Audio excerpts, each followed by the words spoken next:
Surat kedua untuk Tuhan. Tuhan, alam jagat raya adalah salah satu simbol kekayaan-Mu. Karena Engkaulah Sang Maha Kaya.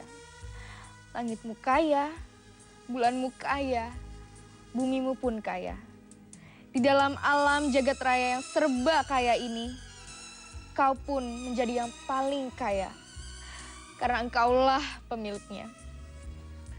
Tuhan, biarkanlah kami dengan kendaraan, harapan untuk menjadi kaya, agar bentuk kekayaan-Mu lebih kaya dan memudahkan kami semua untuk berjalan menuju alam kasih-Mu.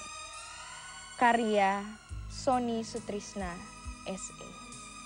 Assalamualaikum warahmatullahi wabarakatuh. Apa kabar pemirsa? Semoga dalam kondisi yang sehat walafiat di suasana yang cerah ceria ini ya.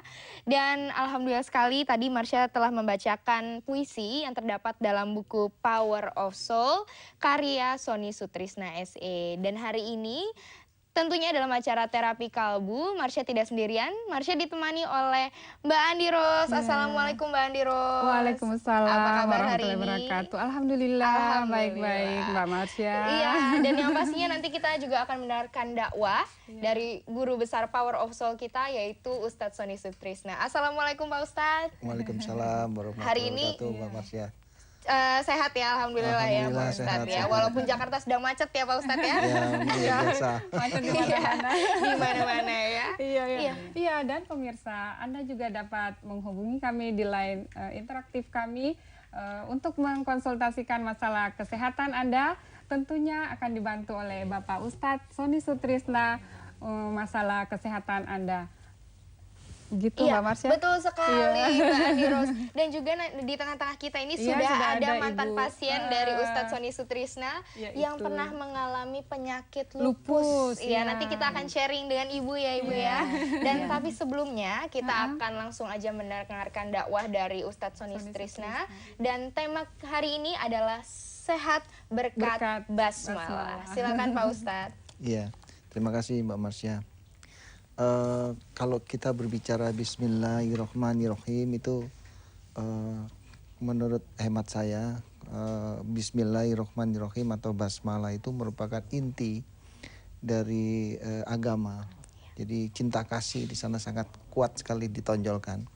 Bahkan Allah sendiri di dalam kitab suci Al-Quran itu kalau kita perhatikan semua surat di dalam kitab suci Al-Quran itu semua dibuka dengan Bismillahirrahmanirrahim kecuali surat At-Taubah. Jadi begitu besar pemahaman Bismillah itu ditempatkan oleh Allah.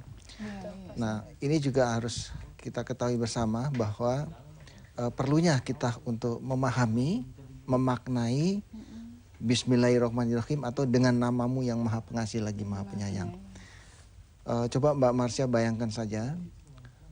Seluruh surat di dalam kitab suci Al-Quran itu semua dibuka dengan Bismillahirrahmanirrahim. Betul. Atau dengan namamu yang Maha Pengasih Maha Penyayang. Padahal kita telah mengetahui bersama bahwa Asmaul Husna itu ada 99. Betul. Ada yang Maha menghancurkan, ada yang Maha membinasakan. Contohnya misalkan dalam surat Falak saja, itu kan kita berhadapan dengan tukang sihir. Tapi Allah tetap mengedepankan, tidak boleh menggunakan yang Maha menghancurkan. Tidak boleh menggunakan yang Maha membinasakan. Yang boleh hanya menggunakan Bismillahirrahmanirrahim. Hanya boleh menggunakan Maha Pengasih lagi Maha Penyayang. Disinilah letak bahwa Islam itu sangat mengedepankan cinta kasih. Kepada siapapun kita harus mengedepankan cinta kasih. Kenapa? Karena apabila kita dalam hidup ini kita selalu mengedepankan cinta kasih, otomatis di dalam diri kita akan hilang kotoran iri, kotoran dengki, kotoran buruk sangka, kotoran sombong. Karena apa? Karena bagaimana kita bisa melakukan cinta kasih kalau di dalam diri kita masih ada dengki dengan seseorang, ya kan? Nah, otomatis kalau kita sudah bisa mengedepankan cinta kasih, insya Allah kotoran-kotoran hati itu akan hilang dengan sendirinya. Nah, kalau kotoran hati itu hilang dengan sendirinya, otomatis hati itu baik. Nah, Allah mengatakan apabila segumpal hati itu atau daging itu baik, maka baiklah semuanya. Artinya apa? Kalau hati kita baik, insya Allah yang tadinya sakit jadi baik. Karena apa? Karena Kalau hati seseorang itu baik, otomatis pikirannya kendor. Iya. Coba bayangkan kalau kita ada iri sama orang, pasti setiap ketemu sama orang itu kepala tuh rasanya berat, Berat, gitu iya ya. betul. Ketemu Stres, dengki sama udah orang, stres duluan ya, Pak Ustadz stres ya. dengki berat. Iya. Nah, itu bikin penyakit tuh. Iya. Tapi kalau kita ketemu sama orang, kita cinta sama orang itu, kita kasih sama orang itu ya, pikiran kita menjadi rileks. Nah, dengan rileks itu daya tahan tubuh kita meningkat, tubuh kita bisa jadi cepat sembuh. Lalu Itulah Pak Ustadz, temanya. Iya. Kalau misalkan kan orang misalnya sudah baca bismillah nih ya, tapi dia punya penyakit yang tidak sembuh-sembuh gitu. Apa itu tergantung dari bagaimana cara ia membaca basmalahnya itu, Pak Ustadz? Iya, jadi bukan hanya sekedar dibaca, tapi dimaknai dan dilakukan di kehidupan ini. Jadi saya kurang setuju kalau misalkan, oh nanti kalau supaya sembuh baca misalkan gitu ya, baca bismillah 1000 kali gitu ya. Iya, Pak Ustadz. Tapi aplikasinya nol besar. Saya pikir itu kurang bermanfaat. Harus pokoknya dari hati Jadi ya, apa Pak yang kita Ustadz, ucapkan harus betul-betul kita laksanakan. Itu akan diamalkan berefek. Laksanakan dalam kehidupan sehari-hari. Itu akan berefek kepada tubuh kita. Iya, ada otomatis. caranya nggak tuh Pak Ustadz? Bagaimana cara membaca basmalah yang benar dan baik? Ya, Islam telah mengajarkan di dalam kehidupan ini Iya. supaya kita tuh terhindar dari perbuatan keji dan mungkar, ya kan?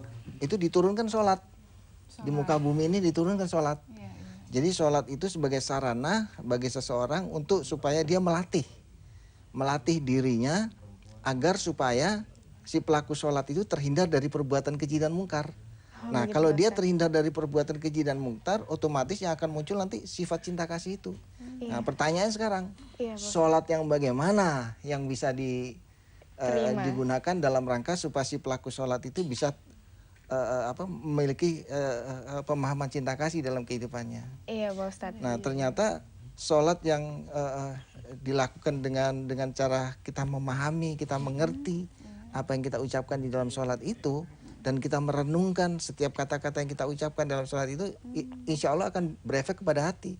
Oh, baik. Karena Pak sesuatu yang kita ucapkan kalau tidak ngerti, otomatis tidak akan berefek di hati. Ustadz. Iya. Contoh misalkan begini, kalau sekarang saya ngomong gitu ya kepada para pemirsa gitu, Iya. satu kata yang para pemirsa nggak ngerti artinya, Iya. otomatis hati para pemirsa nggak akan sakit karena nggak ngerti. Iya, betul. Jadi tidak akan kontak ke hati. Betul. Tapi kalau saya berkata satu kata saja yang pemirsa ngerti, pasti hatinya sakit. Iya.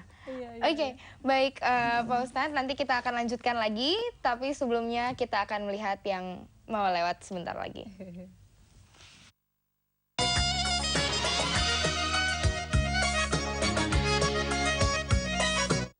It resides in the brain, but also the heart. It arrives early and stays very, very late. It knows every floorboard personally. It's there in the crouch of the stopper and in the lap of the fan in the second row. It's what keeps you going season after season. It believes it can be anything it wants to be, except satisfied. Belagu kini hadir lebih baru. Saksikan adanya berita dalam Beranda. Ditambah dengan narasumber yang jarang eksis. Ada juga ilustrasi berita dalam Berisi. Ada juga lemot, lebih mirip orang terkenal. Sotoy dan video kiriman yang lucu-lucu. Belagu banget, hanya di JAK TV. Mau tahu informasi seputar dunia olahraga Jakarta dan sisi lainnya? Informasi tentang peristiwa olahraga ibu kota yang terjadi selama sepekan. Bagaimana menjadi atlet bulu tangkis? Berbagai tayangan sportivitas dan sisi-sisi lain dari momen olahraga. Lengkap dengan informasi ringan, hobi, dan prestasi. Saksikan Arena Jakarta bersama saya Ferdiana hanya di JAK TV, My City, My TV. Salam sportif.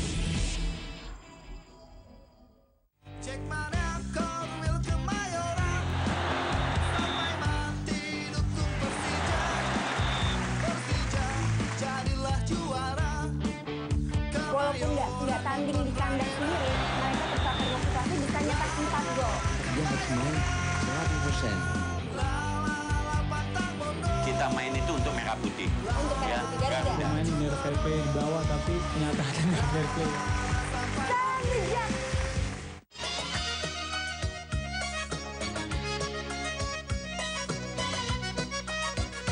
kembali dalam acara Terapi Kalbu di Jak TV. Dan bagi Anda yang baru saja bergabung, tema kita hari ini adalah sehat berkat basmalah. Betul sekali. Dan tadi menyambung tentang apa yang diucapkan Pak Ustadz, bahwa ternyata pembacaan basmalah itu bukan berdasarkan kuantitasnya, tapi berdasarkan kualitas ya, betul ya Pak Ustadz ya. Jadi bagaimanapun kita harus membaca basmalah itu dengan hati, ya, dan mengerti maknanya segala macamnya ya.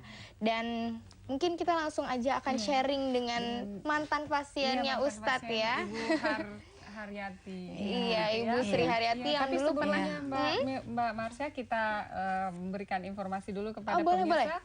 Apabila Anda memiliki masalah kesehatan, Anda bisa langsung saja mendatangi tempat terapi Bapak Sony Sutrisna di Jalan Utan Kayu Raya nomor 24, nomor telepon 021-858-2029, atau Anda dapat membaca di layar televisi Anda. Betul sekali. Dan mungkin kita langsung aja ngobrol-ngobrol kepada sedikit Ibu ya. Sri. Iya, Bu Sri. Ibu Sri, tentang masalah kesehatan Ibu ini, apa masalah kesehatan yang Ibu rasakan waktu sebelum menderita penyakit lupus? Iya, Ibu. Iya, awalnya sih saya belum mengetahui bahwa itu penyakit lupus. Jadi pada saat itu awalnya saya tuh tiba-tiba tuh telinga saya mendadak tuh sebelah kanan tidak mendengar sama sekali. Iya, kemudian yang sebelah kiri juga mendengung yang amat sangat, jadi susah untuk berkonsentrasi. Kemudian vertigo yang amat sangat. Kemudian saya juga kena sinusitis. Kemudian badan tuh terasa lemas sekali. Iya. Lalu apa tindakan yang Ibu lakukan setelah Ibu mendapatkan penyakit tersebut? Ya, setelah pertama-tama ya saya ke medis dulu. Saya ke medis gitu, ke dokter, ke ahli THT. Di sana saya menjalani pemeriksaan dan ternyata bahwa ahli THT tidak bisa menangani, kemudian karena bukan bidangnya ya, jadi saya dirujuk ke ahli darah, hematologi, ke ahli darah. Nah, setelah saya di sana pemeriksaan di laboratorium, ternyata saya mengidap penyakit kekentalan darah dulu. Oh, kekentalan darah dulu ya. Jadi kekentalan darah itu langsung didiagnosa kekentalan darah. Pada saat itu INR saya 0,6. Jadi harus langsung masuk opnam. Nah, kemudian terus menerus di opnam selama berapa tahun? 2 tahun. Dan saya juga bingung, apa sih sebenarnya sakit saya? Kok dokter tidak mau memberitahu penyakit saya? Terus apa yang Ibu rasakan pada saat itu? Lemas sekali, lemas, kemudian vertigo, terasa kayak mau pingsan gitu. Jadi tentunya Ibu merasa khawatir yang sangat. Iya. Kemudian suami saya menanyakan ke dokter ahli darah, apa sih sebenarnya penyakitnya? Ternyata penyakit saya lupus, divonis lupus gitu. Kita ketahui bahwa lupus itu adalah penyakit yang menyerang pembuluh darah ya, Mbak Marsha ya? Iya, betul. Yang sangat, jadi pada saat itu saya menderita sakit lupus, cenderung tubuh saya itu membesar. Dan katanya bisa terus membesar dan akhirnya lupa diri gitu. Jadi Ibu tidak ingat sama sekali, maksudnya waktu itu sering gimana ya, pusing. Iya, terutama di bagian kepala gitu, vertigo berat gitu. Dan ya akhirnya saya mencari pengobatan lain gitu. Ya berikhtiar lah begitu. Betul. Dan bagaimana Ibu bisa mendapatkan informasi tentang terapi kalbu yang dibawakan oleh Pak Sony?